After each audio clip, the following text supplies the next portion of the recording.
Right. CM Revanth Reddy సొంత జిల్లాలో వరుస ఘటనలు చాలా ఆవేదన కలిగిస్తున్నాయి. పోలీసుల వేధింపులకు తట్టుకోలేక, ప్రజాప్రతినిధుల వేధింపులకు తట్టుకోలేక ఆత్మహత్యలకు పాల్పడడం, దాంతోపాటుగా ఏకంగా పట్టపగల ఒక వ్యక్తిని ఆ పొలంలో పడేసి చితక బాదడం వల్ల ఆయన ఒక వ్యక్తి ప్రాణాలు కోల్పోయాడు. ఇటువంటి వరుస సంఘటనలు శాంతి భద్రతల విషయంలో ఒక ఆందోళనకరమైనటువంటి ప్రశ్నలు ఉత్పన్నమవుతున్నాయి.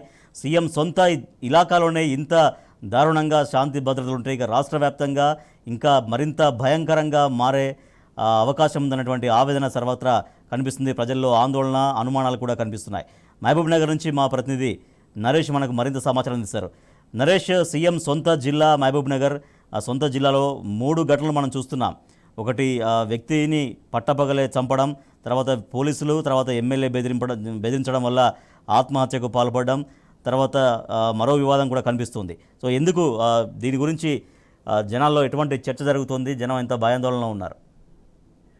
రాజేష్, సీఎం సొంత జిల్లాలో శాంతి భద్రతలు పూర్తిగా విఫలమని చెప్పుకోవచ్చు. పోలీసుల నిర్లక్ష్యం కావచ్చు, బెదిరింపులు, సివిల్ పంచాయతీలో తలదూర్చడం వంటి ఘటనలు ఒకే రోజు 3 వేర్వేరు చోట్ల జరిగాయి. ఒక ఘటనలో న్యాయవాదులు తమ వృత్తిని చేసుకున్నటువంటి న్యాయవాదుల పట్ల కూడా ఐజేఎస్ఐ విజయ్ భాస్కర్ వారిని దుర్భాషలాడడం జరిగింది.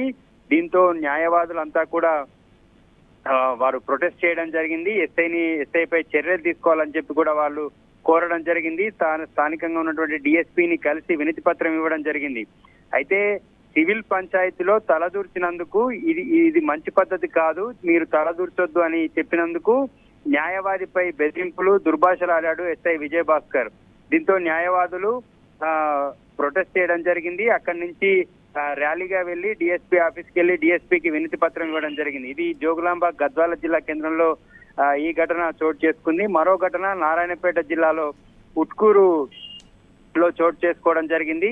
ఈ ఘటనలో ఒక వ్యక్తిని పట్టపగలే కర్రలతో దాడి చేయడం జరిగింది. అయితే 2 కుటుంబాల మధ్య ఉన్నటువంటి భూ పంచాయతీకి సంబంధించి గత కొన్ని రోజులుగా ఒక వర్గానికి బెదిరింపులు రావడం జరిగింది. ఈ బెదిరింపులకు సంబంధించి పోలీస్ స్టేషన్ కి వెళ్లి కూడా కంప్లైంట్ చేయడం జరిగింది. అయితే ఆ బెదిరింపులకు సంబంధించి కంప్లైంట్ చేసినా కూడా ఉట్కూరు ఎస్ఐ శ్రీనివాస్ పట్టించుకోకపోవడము, అదే రోజు ఉదయం కూడా మరోసారి పోలీస్ స్టేషన్ కు వెళ్ళినప్పటికీ కూడా ఎస్ఐ శ్రీనివాస్ ఆ ఘటనలో రెస్పాండ్ అవ్వకపోగా బాధితులను పట్ల దురుసుగా ప్రవర్తించడం జరిగింది.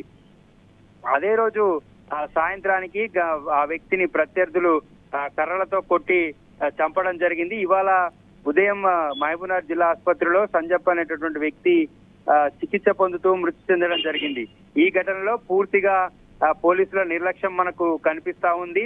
బాధితులు తమకు ప్రాణభయం ఉందని చెప్పినప్పటికీ కూడా ఎస్ఐ శ్రీనివాస్ రెస్పాండ్ కాకపోవడం వల్లనే తమ భర్తను కోల్పోయామని చెప్పి, తన తమ్ముడిని కోల్పోయామని చెప్పి బాధితుని మరణించినటువంటి వ్యక్తి సంజప్ప కుటుంబ సభ్యులు ఆరోపిస్తూ ఉన్నారు.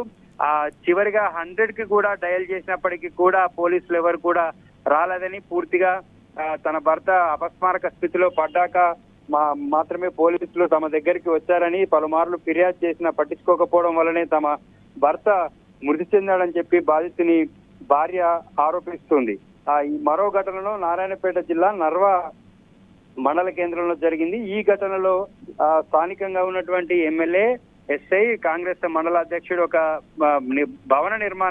ప్రభుత్వ భవన నిర్మాణం కోసం స్థలాన్ని పరిశీలించడం జరిగింది. ఈ స్థల పరిశీలన చేసేటటువంటి సందర్భంలో ఎమ్మెల్యే, స్థానిక కాంగ్రెస్ పార్టీ మండల అధ్యక్షుడు, ఎస్ఐ ఈ ముగ్గురు కూడా అక్కడే ఉన్నారు. ఆ సమయంలో కొంత వివాదం జరిగింది.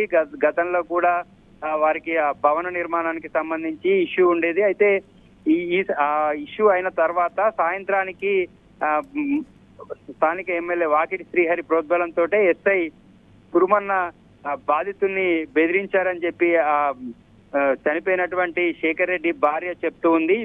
శేఖర్ రెడ్డి అనేటటువంటి వ్యక్తిని కానిస్టేబుల్, అదేవిధంగా ఎస్ఐ కురుమన్న కాంగ్రెస్ పార్టీ అధ్యక్షుడు కావచ్చు, స్థానిక ఎమ్మెల్యే వాకిటి శ్రీహరి ప్రోద్బలంతో తన భర్తను బెదిరించడంతో తాను ఆత్మహత్య చేసుకున్నానని చెప్పి భార్య ఆరోపిస్తుంది. నిన్న జరిగినటువంటి ఈ ఘటనలో మున్నూరు శేఖర్ రెడ్డి అనేటటువంటి వ్యక్తి పురుగుల మందు తాగి ఇవాళ చికిత్స పొందుతూ మహబూబ్నగర్ జిల్లా ప్రభుత్వ ఆసుపత్రిలో చనిపోవడం జరిగింది. ఈ 3 ఘటనల్లో కూడా పోలీసులకు సంబంధించి తీవ్రమైనటువంటి నిర్లక్ష్యం, బాధితుల పట్ల కన్సర్న్ లేకపోవడం, బాధితులు పోలీస్ స్టేషన్ కు వచ్చినటువంటి వారి పట్ల దురుసుగా ప్రవర్తించడం, వారిని బెదిరించడం, దుర్భాషలాడడం వంటి చర్యలు పోలీసుల నుంచి చూస్తా ఉన్నాం. మరోవైపు సివిల్ పంచాయతీల్లో పోలీసులు తలదూర్చకూడదు, అయినప్పటికీ కూడా సివిల్ పంచాయతీలో తలదూర్చావని చెప్పి ప్రశ్నించినటువంటి న్యాయవాదిని కూడా దుర్భాషలాడడం జరిగింది. ఈ 3 ఘటనల్లో కూడా పోలీసులు నిర్లక్ష్యం వల్ల 2 నిండు ప్రాణాలు పోయాయని కూడా చెప్పుకోవచ్చు. 3 ఘటనల్లో మొత్తం 2 చనిపోవడం జరిగింది. ఒక వ్యక్తిని పట్టపగలే కర్రలతో విచక్షణ రహితంగా దాడి చేయడం జరిగింది. మరో ఘటనలో పురుగుల మందు తాగి మరో వ్యక్తి మృతి చెందడం జరిగింది. అయితే సీఎం సొంత జిల్లాలోనే ఇంత ఘోరంగా లా అండ్ ఆర్డర్ విఫలం అవ్వడం పట్ల జిల్లా ప్రజలంతా కూడా విస్మయం వ్యక్తం చేస్తూ ఉన్నారు.